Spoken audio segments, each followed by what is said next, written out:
త్యాగాలకు మారుపేరు బంజారాలకు ఆరాధ్య దైవం సంత్ శ్రీ సేవాలాల్ మహారాజ్ అని ఎమ్మెల్యే మాజీ మంత్రి కమలాకర్ అన్నారు. సంత్ శ్రీ సేవాలాల్ మహారాజ్ 285వ జయంతి ఉత్సవాల సందర్భంగా స్థానిక సప్తగిరి కాలనీలోని సేవాలాల్ మందిర స్థలంలో నిర్వహించిన ఉత్సవాలకు ఎమ్మెల్యే గంగుల హాజరయ్యారు. సేవాలాల్ మహారాజ్ చిత్రపటానికి పూలమాల వేసి ఉత్సవాలు ప్రారంభించారు. ఈ సందర్భంగా గంగుల కమలాకర్ మాట్లాడుతూ శ్రీ సేవాలాల్ మహారాజ్ త్యాగాలకు ప్రతీకని, ధైర్యానికి మారుపేరని కొనియాడారు. దేశం కోసం బంజారాలు ప్రాణత్యాగాలు చేశారని గుర్తు చేశారు. సంత్ శ్రీ సేవాలాల్ మహారాజ్ జీవిత చరిత్రను భావితరాలకు తెలియజెప్పాల్సిన అవసరం ఉందని అన్నారు. జంతు హింస వద్దని హిందూ ధర్మం కోసం దేశమంతా ప్రచారం చేసిన మహనీయుడు సంత్ శ్రీ సేవాలాల్ మహారాజ్ అని తెలిపారు.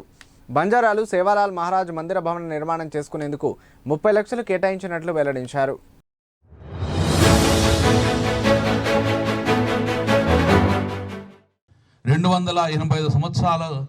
ఈరోజు 280 సంవత్సరాల క్రితము ఈ ఉమ్మడి ఆంధ్రప్రదేశ్లో ఒక గొప్ప మహానుభావుడు జన్మించిండు.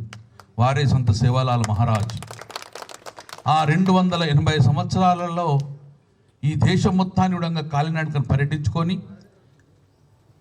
ఒక గిరిజనులే కాదు, ఒక బంజారాలే కాదు, అందరూ కూడా శాంతిని కోరుకోవాలని, హింస తావు ఉండొద్దని, ముఖ్యంగా మాంసాహారానికి దూరంగా ఉండాలని, బంజారాల అభ్యున్నతి కోరుకోవాలని చెప్పేసి పాదయాత్ర చేసిన ఒక గొప్ప మహానుభావుడు సంత్ సేవాలాల్ మహారాజ్. అందుకే ఈరోజు 285వ సంవత్సరం యొక్క వారి జన్మదినాన్ని మనం జరుపుకుంటున్నాం. నా జీవితంలో ఒక గొప్ప అదృష్టం.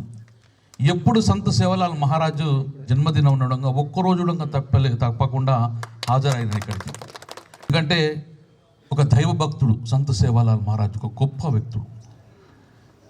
మనకు తిరుపతి దేవస్థానంకి పోయినప్పుడు ఈయన తిరుమల వెంకటేశ్వరుని యొక్క భక్తుడు ఇతను.